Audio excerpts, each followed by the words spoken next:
বা খবরের মাধ্যমে দেখছেন বাংলাদেশি কত বড় যুদ্ধ চলছে গো।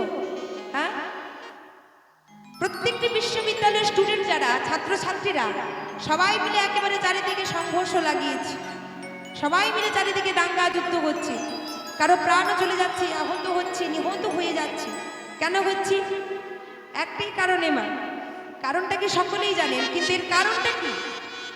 এর কারণটা এই কলিযুগে একটু একটু করে কলিযুগটা আরো অন্যায় অত্যাচারে ছেয়ে যাবে মা। কারণ কেউ যদি সারা জীবন পরিশ্রম করে তার পরিশ্রমের ফলটা সে চাইবে, কেউ বিনা পরিশ্রমে হরি বল মা। বাংলাদেশে বিশ্ববিদ্যালয়গুলিতে ছাত্রছাত্রীরা এতভাবে মিছিল করছে কেন? কারণ যারা সারা বছর ধরে পড়াশোনা করছে, মন দিয়ে যারা পড়াশোনা করছে, বাবা মায়ের টাকা খরচ করে পড়াশোনা করছে, যারা ব্রিলিয়ান্ট, তারা নিশ্চয়ই চাইবে বাবা যে আমরা নিজেদের যোগ্যতায় একটা কাজ পাই, একটা চাকরি পাই। আবার কবে কি যুদ্ধ হয়েছে তার জন্য কথা দিয়েছে মন্ত্রী, সেখানে যিনি প্রধানমন্ত্রী ছিল প্রাক্তন, তিনি কথা দিয়ে গেছে যিনি যুদ্ধে জয়েন করেছিল তার পরবর্তী প্রজন্ম যত আসবে প্রত্যেক ফ্যামিলিতে বাড়িতে চাকরি দেওয়া হয়, কিন্তু যদি শিক্ষিত নাও হয় তাও নিয়োগ করতে হয়। তাহলে দুই দিক বজায় রাখতে গেলে সংঘর্ষ তো লাগবেই বাবা, কারণ যারা যোগ্যতা নিয়েছে তারা তো আর পাচ্ছে না। তাহলে এজন্যই বলা যায় বাবা, বাবা এক জায়গায় কথা দিয়ে এসেছি আমি এখানে বৌমা করব, ছেলে বলছে আমি তো ওখানে বিয়ে করব না, আমি তো অন্য জায়গায় কথা দিয়েছি। ঠিক ব্যাপারটা এরকম হয়ে যাচ্ছে, তাই না? তাহলে সারা পৃথিবীতে আমরা সবাই মিলে ঘুরছি, সবাই নিজেদের মতামত নিয়ে, নিজেদের বক্তব্য নিয়ে, কিন্তু একটু ভেবে দেখতে হবে কার জন্য আমরা দাঙ্গা করছি, কিসের জন্য? কেউ কি আমাদের সঙ্গে যাবে? কিছু আমাদের সঙ্গে যাবে? বোঝা লাগবে আমাদের আগে, তাই না? এই কলিযুগে অন্যায় অত্যাচার যেভাবে বেড়ে চলেছে, কলিযুগ যখন আরো মাগো পাগলামিতে ভরে যাবে, একদিন ভগবান কৃষ্ণচন্দ্রকে পঞ্চ পাণ্ডব আর কৌরবদের মধ্যে মহাভারতে বাবা যুদ্ধ হয়েছে, তাই তো? আর পাণ্ডবরা একদিন জিজ্ঞাসা করেছিল ভগবান শ্রীকৃষ্ণচন্দ্রকে যে মাধব, বলতে পারো হে মাধব, কলিযুগ দেখতে কেমন হবে, কলিযুগ কেমন হবে, কি কি ঘটবে? ভগবান কৃষ্ণচন্দ্র বলেছিল কলিযুগী মন দিয়ে শুনুন, কলিযুগে 5টি জিনিস ঘটবে, মিলিয়ে নিন ঘটছে কিনা। কলিযুগে 5টি জিনিস ঘটবে। কি? ভগবান কৃষ্ণচন্দ্র বললেন শোনো, তোমরা পঞ্চ পাণ্ডব 5 ভাই, তো 5 ভাই সবাই বনে গমন করো, যে যার অন্য অন্য সাইডে চলে যাও, একদিকে কেউ যেও না, বিভিন্ন দিকে চলে যাও, 5 দিকে 5 জন চলে যাও। আর যে প্রথমে, সবার প্রথমে যে যে ঘটনা দেখবে সেই ঘটনাটা এসে আমার কাছে বলবে। এবার সবার প্রথমে বন থেকে ঘুরতে ঘুরতে এসেছে কি না যুধিষ্ঠির। মন দিয়ে শুনুন মায়েরা, সবার প্রথমে এসেছে যুধিষ্ঠির। যুধিষ্ঠির এসে বলছে মাধব, বলে হে সখা, আমি দেখে এলাম 2 সুর বিশিষ্ট হাতি জলের মধ্যে খেলা করছে। 2 সুর বিশিষ্ট হাতি জলাশয়ের মধ্যে খেলা করছে। কেন মাধব? যেই না বলেছে ভগবান কৃষ্ণচন্দ্র বলছে যে যুধিষ্ঠির, আগত কলিযুগে, এটা দাপর যুগ, দাপর যুগে কথোপকথন হচ্ছে, যখনই কলিযুগটা আসবে আগত কলিযুগে, কলিযুগটা এমনই হবে। কারণ মানুষের থাকবে, হাতির যেমন 2টি সুর দেখেছো, ঠিক মানুষেরও তেমনি মুখ থাকবে একটি, কিন্তু ওরা কিন্তু একটি কাজ করবে না। ওরা মুখে এক বলবে, মনে কিন্তু আরেক করবে। মুখে বলবে এক, কিন্তু করবে আরেক। এটাই ঘটবে কলিযুগে। এরপর কে হলো বাবা? এরপর এলো ভীমসেন। যুধিষ্ঠিরের পরে ভীমজি এলো। ভীমজি এসে বলছে সখা কৃষ্ণ, আমি তো দেখে এলাম অন্য কিছু। কি দেখেছো? না, আমি দেখে এলাম একটি গাভী তার বাছুরিকে চাটতে চাটতে যাচ্ছে রাস্তার মাঝে, আর এত ভাবে চাটছি যে তার গা থেকে আদর করতে করতে জিহ্বা দিয়ে লেপন করছে গায়ের মধ্যে। বাছুরিটি প্রবল বেগে জিহ্বা লেপন করবার জন্যে তার অঙ্গ থেকে রক্তক্ষরণ হয়ে যাচ্ছে, অঙ্গ থেকে রক্তক্ষরণ হয়ে যাচ্ছে। এটা কেমন ভালোবাসা? একটা গাভীর তার বাছুরের প্রতি এটা কেমন ভালোবাসা? সঙ্গে সঙ্গে ভগবান বলছে শোনো ভীম, তুমি যেটা দেখে এসেছো আগত কলিযুগে প্রত্যেকটি প্রত্যেকটি বাড়িতে বাবা মা তার সন্তানকে এত পরিমাণে ভালোবাসা দেবে, অন্তঃস্নেহে ভালোবাসবে, আর যার জন্য নিজেদের ক্ষতির কারণ নিজেরা হয়ে দাঁড়িয়ে থাকবে। আর এই কলিযুগে সেটাই হয়েছে। প্রত্যেকটি বাড়িতে কলহ, অশান্তি, দাঙ্গা, ছেলে মেয়ে কখনো কথা শুনে না, সংসারে বাবা মায়ের কথা শুনে না, এটাকে খিটখিট করছে, সেটাকে খিটখিট করছে, কারোর সঙ্গে কারোর মিল নেই। এরপর কে দেখে এলো? এরপর এলো তৃতীয় পাণ্ডব অর্জুন। তৃতীয় পাণ্ডব অর্জুন এসে বলছে, সখা এই মাধব, আমি কি দেখে এলাম জানো? আমি দেখে এলাম। বলো অর্জুন, তুমি কি দেখে এসেছো? জানো মাধব, আমি দেখলাম একটি শকুন, তার বিশাল বড় দুটি ডানা, আর সেই বড় দুটি ডানাতে লেখা আছে মাধবের নাম, মানে তোমার নাম, কৃষ্ণের নাম। কিন্তু তোমার নাম লেখা রয়েছে বটে, কিন্তু তাকে দেখলাম কি জানো? সে নরম মাংস ভক্ষণ করছে। সঙ্গে সঙ্গে বলছে, শোনো অর্জুন, মাধব লেখা আছে তার গায়ের মধ্যে, তাও নরমাংস ভক্ষণ করছে। এটার মানে কি জানো? আগত কলযুগে দেখবি ভক্তের সংখ্যা অনেক বেড়ে যাবে। দেখতে ভক্ত হলে কি হবে? তাদের আচরণটা কখনো ভক্ত নয়, তাদের থেকে অভক্তের সংখ্যাটা আরো বেশি বেড়ে যাবে। দেখতে ভক্তের মতো, গলায় তুলসীর মালা, ললাটে তিলক ধারণ করা, অঙ্গে ডোর কপিন বহির বাস, গেরুয়া বসন পরিধান করা, কিন্তু তবুও দেখবি অভক্তের সংখ্যা বেশি। কেন না? তারা মুখে এক বলছে, তারা সবাইকে দুটো জ্ঞান দিয়ে চলে যাচ্ছে, কথা বলে চলে যাচ্ছে, কিন্তু নিজেরা কোনো আচরণ করছে না। আপনি আচরি ধর্ম দিবের শেখায়, আপনি না কইলে ধর্ম শেখানো না যায়। বললেন, আচার করে না প্রচার করে সেই মহাপাপী, প্রচার করে না আচার করে সেও পাপী। আচার প্রচার দুই প্রভুর লক্ষণ, এই মতে ধর্ম হয়। কহে প্রভু শোনো সনাতন। বললেন, তুমি নিজে আগে আচরণ ঠিক করো, তারপর তো তুমি অপরকে শেখাবে, জগৎকে শেখাবে। তারপর আরো বললেন, মঙ্গল কাব্যে বললেন যে শোনো, আচার করে না প্রচার করে। আমি আচার আচরণ করলাম, কিন্তু ভক্তদের মাঝে প্রচার করলাম না, হরিনাম মিলিয়ে দিলাম না, ধর্মপথে অপরকে যেতে সাহায্য করলাম না, সেখানে তুমি পাপ হয়ে গেল তোমার। সমপাপী কি? প্রচার করছে কিন্তু আচার করছে না, সেও কিন্তু সে একই পাপ অর্জন করছে। আর এই সংখ্যাটা কলিযুগে বৃদ্ধি পাবে। দেখবেন, আমার নিজের চোখে দেখা বাবা, জানেন, সকাল বেলায় ব্রাহ্মণ, দেখবেন ব্রাহ্মণ বাড়িতে যারা হয় একেবারে সকাল সকাল স্নান করে নেয়, একেবারে সকালে, একেবারে প্রাতকালে স্নান সেরে, মায়ের পূজার্চনা সেরে, একেবারে গেরুয়া বসন করে, রুদ্রাক্ষের মালা গলায় নিয়ে, তারপর দেখেন একবারে ডিমের পেটি হাতে নিয়ে চলেছে। কি আরে আমাদের যেতে হবে, যজমান বাড়িতে ডাক পড়েছে, যেতে হবে, দেরি হয়ে যাচ্ছে, বাড়িতে ডিমটা দিয়ে আসে। একেবারে ডিমের পেটি নিয়ে বাড়িতে যাচ্ছে, অঙ্গে পড়ে আছে গেরুয়া বসন। এটাই হলো অভক্তের সংখ্যা বাবা কলিযুগে। অর্জুনকে বোঝালে, পরক্ষণে আবার কে এলো? নকুল এলো। নকুল এসে বলছে, সখা আমি দেখে এলাম অন্য কিছু। কি দেখেছো? না, আমি দেখলাম একটি বিশাল বড় পাথর খণ্ড, বিশাল বড় পাথর।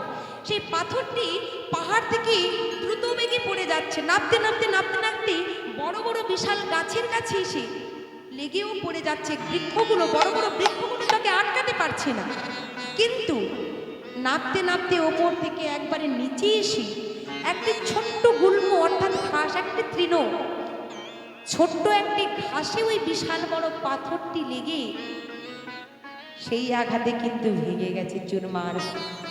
হরিবল হরিবল। ও মায়েরা, এর থেকে কি বুঝলেন? বড় বড় গাছে লেগে পাথর ভাঙলো না, একটি ছোট্ট ঘাসের মধ্যে লেগে পাথরটা একেবারে চূর্ণ বিচূর্ণ হয়ে গেল। কেন হয়ে গেল?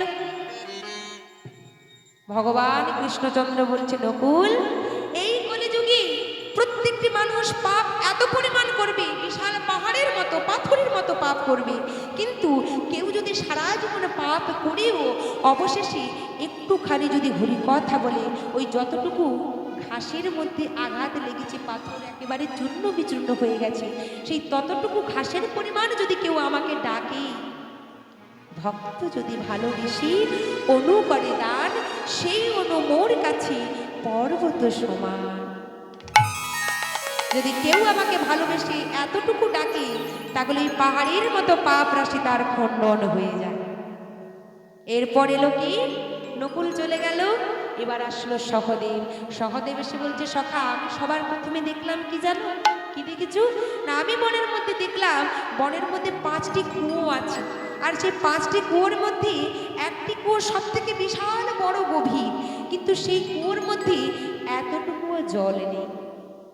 সঙ্গে সঙ্গে ভগবান বললেন, শোনো সহদেব, এর মানে কি জানো?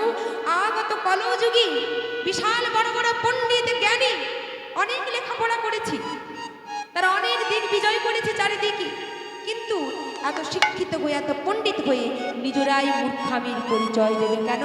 না গরিবদের সব কিছু ধন ঐশ্বর্য অর্থ শোষণই হবে কলিযুগের একমাত্র করণীয়। যারা ধন সম্পদ টাকা পয়সা সব কিছু থাকবে, জ্ঞান থাকবে নিজেদের মধ্যে, যথেষ্ট শিক্ষিত হবে, তারপরেও তারা নিজেরাই কিন্তু অশিক্ষিতের মতো আচরণ করবে, কি না কামনা বাসনা লালসায় পরিপূর্ণ হয়ে থাকবে। শ্রী গুরু নিতাই গৌর প্রেমানন্দে হরি বল হরি বল। মিলিয়ে নিন, এই 5টি যে জিনিস ঘটবে ভগবান বলেছিল নিজে মুখে পঞ্চ পাণ্ডবকে, সেই 5টি জিনিস কিন্তু কলিযুগে আজও ঘটে চলেছে, তাই না? তাহলে কখন এটা শেষ হবে? শাস্ত্রে প্রমাণ করলেন, এই ঘোর কলিযুগ যখন আরো কলিযুগের অত্যাচার প্রবল বেড়ে যাবে, তখন উত্তরপ্রদেশে মোরাদাবাদ নামক গ্রামে, মোরাদাবাদ নামক জেলার সম্ভল নামক গ্রামে বিষ্ণুযশ পণ্ডিতের ঘরে, বিষ্ণুযশ পণ্ডিতের ব্রাহ্মণের স্ত্রী সুমতি দেবীর গর্ভে ভগবান কল্কি রূপে অবতীর্ণ হবেন এবং তিনি হবেন পরম শিব ভক্ত। পরশুরামের শিষ্যত্ব লাভ করবে। পরশুরামের শিষ্য হয়ে হাতে থাকবে একটি তরবারি, যার নাম থাকবে দণ্ডক বা রত্নামারো, এবং একটি অশ্বের উপর আরোহণ করে ভগবান কল্কি রূপে সকল পাপ তাপ দস্যু দানবদের বিনাশ করে পুনরায় সত্য যুগের সূচনা করবে। শ্রী গুরু নিতাই গৌর হরি বল হরি বল। তাই তো তত্ত্বদর্শী মহাজন এখানে বলছে, এই কলিযুগে আর কবে বলবো হরিনাম, আর কবে ডাকবো আমরা গৌর হরিকে? তাই মহাজন কি বলছে গো, ও মিলন হবে কত দিনে, মিলন হবে কত দিনে, আমার মনের মানুষের সনে, আমার মনের মানুষের সনে।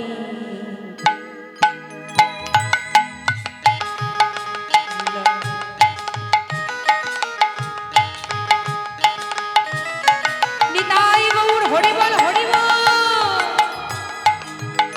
মিলন হবে কত দিনে, মিলন হবে কত দিনে, আমার মনের মানুষের সনে, আমার মনের মানুষের সনে। মিলন হবে কত দিনে, ও মিলন হবে কত দিনে, আমার মনের মানুষের সনে, আমার মনের মানুষের সনে।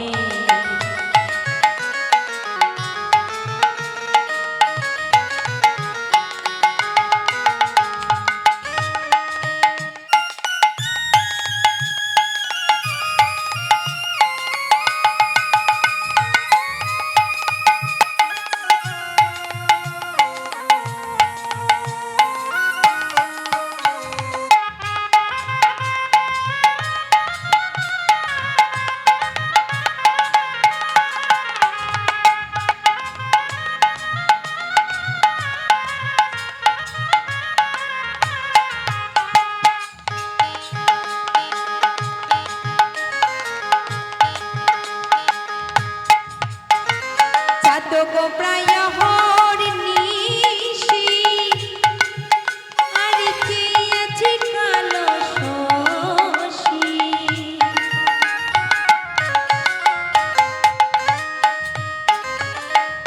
চাতক প্রায় হরিণীষি, চেয়েছে কালো শশী। হব বলে চরণের দাসী, হব বলে চরণের দাসী। ওটা হয় না কপালে গুনে, ওটা হয় না কপালে মনে আমার মনের মানুষের সনে আমার মনের মানুষের সনে মিলন হবে কত দিনে মিলন হবে কত দিনে আমার মনের মানুষের সনে আমার মনের মানুষের সনে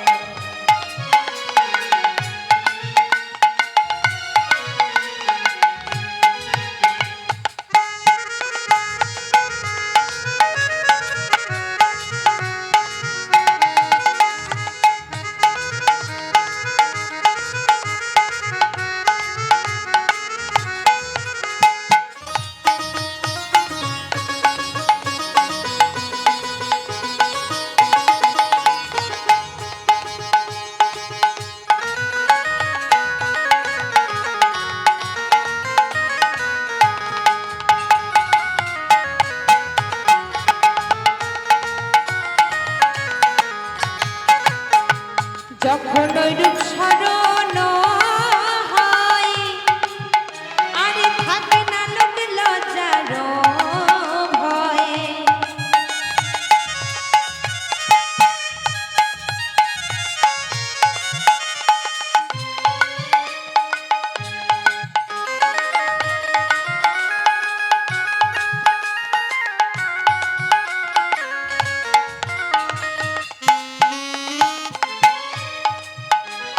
যখন ওই রূপ স্মরণ হয় থাকে না লোক লজ্জার ভয় অধীন লালন কহে সদাই অধীন লালন কহে সদাই ও প্রেম যে করে সে জানে ও প্রেম যে করে সে জানে আমার মনের মানুষের সনে আমার মনের মানুষের সনে ও মিলন হবে কত দিনে মিলন হবে কত দিনে আমার মনের মানুষের সনে আমার মনের মানুষের সনে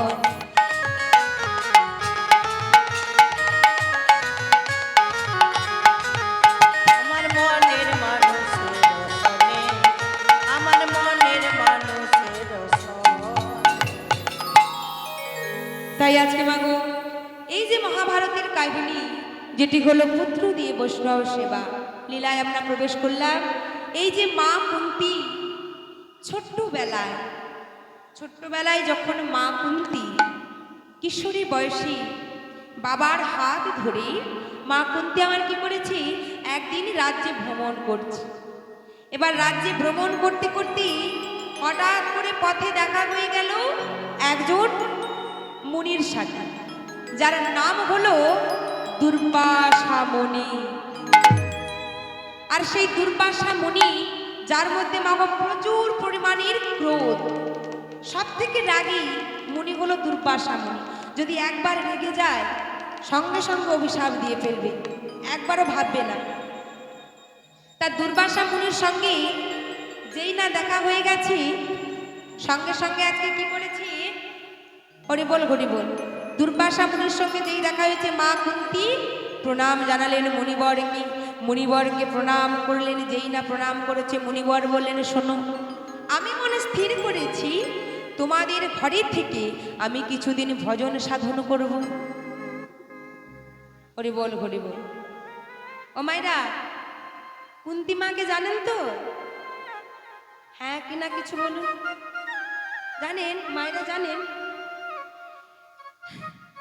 আর মায়েদের কি ঘুম পেয়েছে না কি গো ঘুম পেয়েছে না খাওয়া হয় নাই প্রসাদ পেয়েছো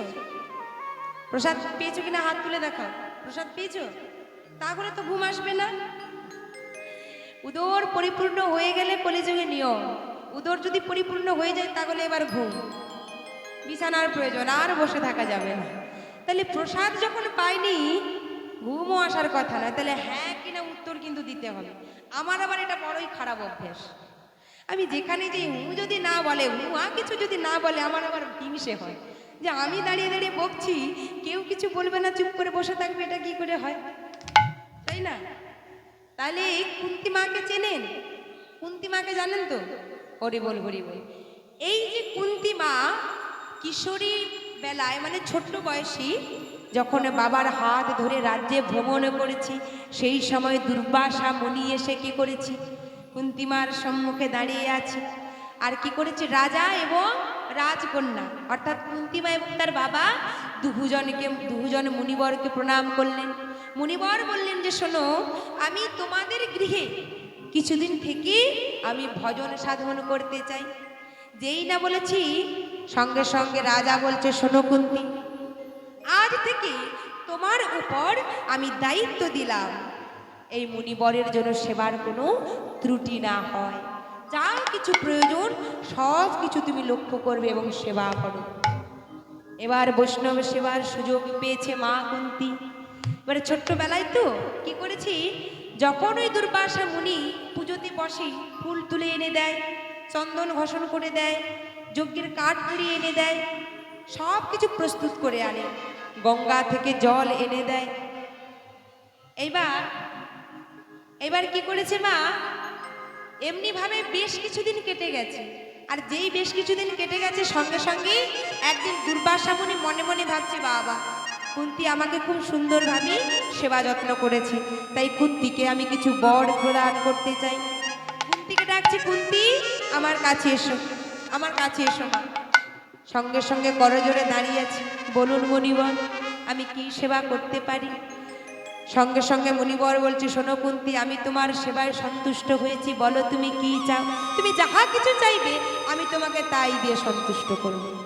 মা কুন্তি বলছে, না মুনিবর, কৃপা করি আপনি আমাকে এমনভাবে বৈষ্ণব সেবা করার, মুনির সেবা করার সুযোগ করে দিয়েছেন, আর আমি কিছু চাই না। সঙ্গে সঙ্গে বলছে, তা কি করে হয়?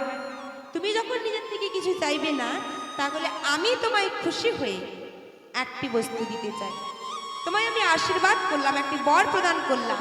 শোনো, তোমাকে আমি একটি মন্ত্র দিলাম, আর এই মন্ত্রটি উচ্চারণ করে তুমি যেই দেবতাকে আহ্বান করবে, সেই দেবতার ঔরস জাত, তার মতো বলশালী, তার মতো তেজশালী পুত্র সন্তান তুমি লাভ করবে। ও মায়েরা, এখান পর্যন্ত বুঝতে পেরেছেন তো? বুঝতে পেরেছেন? আচ্ছা, এবারে দেখুন, এই কথা বলে তো দুর্বাসা মুনি চলে গেল। দেখতে দেখতে বেশ কিছু বছর কেটে গেল। এইবার কিশোরী বয়স থেকে যখন একটু একটু করে কুন্তি বড় হলো, যখন পূর্ণ যুবতী হলো মা কুন্তি, একদিন মনে মনে ভাবছে, আরে আমাকে তো মুনিবর একটি বর দিয়েছিল, দেখি তো ওই মন্ত্রটি যে আমায় দান করেছে মুনিবর, ওই মন্ত্রটা আসল নাকি নকল। মানে ফোন নাম্বারটা তো দিয়েছে, ফোন নাম্বারটা ঠিক দিল না রং নাম্বার দিয়ে দিল, একটু যাচাই করে দেখতে হবে। তার সঙ্গে সঙ্গে মা কুন্তি গঙ্গায় স্নান করলেন, আর গঙ্গায় স্নান করে শুদ্ধ বসনে দাঁড়িয়ে করজোড়ে সূর্যদেবকে প্রণাম করেছে। আকাশের দিকে তাকে সূর্যদেবকে প্রণাম জানিয়ে মন্ত্র উচ্চারণ করছে, হাতে গঙ্গা জল নিয়েছে। ওম অপবিত্র পবিত্র বা সর্বাবস্থাং গত বেবা যৎসরে পুণ্ডরিকাক্ষম সভাজ্যভ্যন্তর শুচি পাপহঙ্গে পাপ কর্মাহং পাপ আত্মা পাপ সম্ভবা ত্রাহিমাং পুণ্ডরিকাক্ষম সর্ব পাপ হরো হরি। নিজে কি পবিত্র সূচি বলে এবার সূর্যদেবকে আহ্বান করেছে। কি বলছে গো? ওম জবা কুসুম সংকাশ কশ্যপেয়ং মহাদ্যুতি ধন্তার সর্ব পাপঘ্ন প্রণতস্মি দিবাকর। ওম দেবতা দিনস্য ব্রাহ্মণ্য ভাষ্যতি বিষ্ণু তেজস জগত্রাস বিশ্বে। ওম সূর্যায় সৌমিত্রী কর্মদায়িনী অনুকম্পায় মাং ভক্তাং গৃহানুর্ঘা দিবাকর।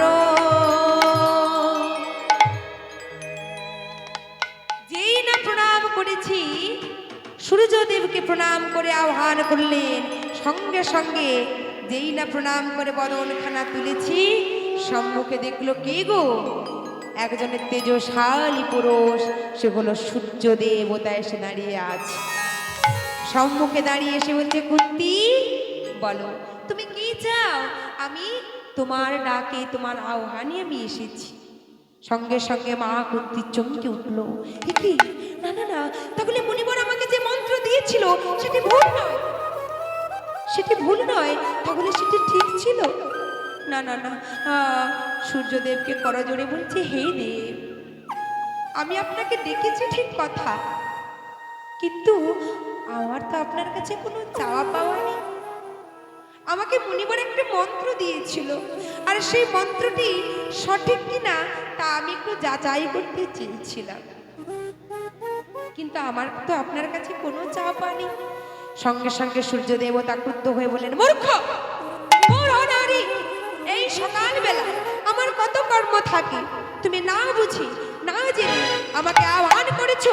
শোনো, তোমার কোনো চাওয়া পাওয়া থাকতে না পারে, কিন্তু আমার তো থাকতে পারি। শোনো, এই সকালবেলায় তুমি আমায় ডেকেছো, যদি তুমি আমার মনোবাসনা পূরণ না করো, তোমার পর যদি তুমি না নাও, তাহলে কিন্তু আমি অভিশাপ দেব। তোমার পিতার রাজ্য পুড়ে ছাড়খাড় হয়ে যাবে, চারিদিকে আমি আগুন জ্বালিয়ে দেব। মা কুন্তি ভয়ে ভীত হয়ে পড়ল। ভয়ে ভীত হয়ে মা কুন্তি আমার কাঁদতে কাঁদতে বলছি, হে দেব, আমি আপনার শর্তে রাজি হতে পারি, আপনার কথা আমি রাখতে পারি, তবে আমারও একটি শর্ত আছে। কি?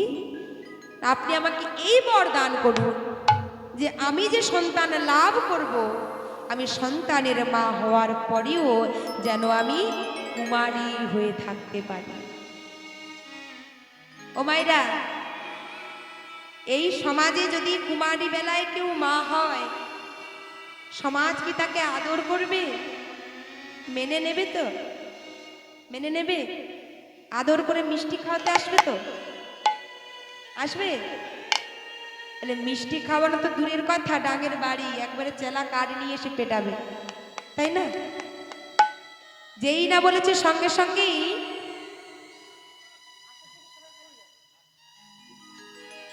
এবার সঙ্গে সঙ্গেই সূর্যদেব বলছে, বেশ, আমি তোমায় আশীর্বাদ করলাম, মা হওয়ার পরেও তুমি কুমারী থাকবে এই জগতে। এই বলে সূর্য দেবতার ক্রোধবাসী সূর্য দেবতার ঔরসটাত একটি পুত্র সন্তানের জন্ম হলো। আর সেই পুত্র সন্তান জন্ম হলো কোথা দিয়ে গো মা? ওই কুমারী বেলায় জন্মগ্রহণ করেছে বলি সেটা কান দিয়ে প্রসব করেছে, আর কান দিয়ে প্রসব করেছে বলি সেই সন্তানের নাম রাখলো কর্ণ। কর্ণ মহাভারতের মুখ্য ভূমিকায় প্রধান চরিত্রে একটি চরিত্র আমরা পাই, যেটি হলো কর্ণ চরিত্র। কর্ণ তাহলে কান দিয়ে প্রসব করেছিল বলে নাম হয়েছিল কর্ণ। আর এদিকে মা কুন্তি কুমারী বেলায় মা হয়েছে মা, সেই সন্তানকে কি রাখতে পারি? তাই সেই সন্তানকে একটি তাম্র পাত্রে করি গঙ্গার জলে ভাসিয়ে দিল। আর ভাসতে ভাসতে ভাসতে ভাসতে সন্তান চলে যাচ্ছে, আর এদিকে মা কুন্তি আমার কাঁদছে নয়ন জলে বুক ভাসিয়ে। কারণ কোনো মা কি পারে মানে নিজের সন্তানকে ভাসিয়ে দিতে? কিন্তু লোকলজ্জার ভয়, সমাজের ভয়, তার পিতা হলো রাজা, চারিদিকে বদনামের ভয়ে সন্তানকে ভাসিয়ে দিল। আর এদিকে কি হয়েছে মা? ওই রাজ্যে একজন প্রজা, যার নাম হলো অধীরথ, আর তার স্ত্রীর নাম হলো রাধা। একদিন রাধা মন্দিরে বসে বসে কাঁদছে, আর অধীরথ গিয়ে বলছে, রাধা রাধা, তুমি এমন ভাবে কাঁদছো কেন? কি হয়েছে? স্বামী, বলতে পারো স্বামী, ভগবান তো আমাদের সুখ দুঃখের সংসারে সব কিছু দিয়েছে, আমি তো বেশি কিছু চাই না, কিন্তু বলতে পারো স্বামী, একটি পুত্র কেন আমায় দেয়নি? যেই না বলেছে সঙ্গে সঙ্গে বলছে, তুমি পাগল হয়েছো? তুমি পুত্র কামনা করছো? পুত্র কি তোমায় দেখবে?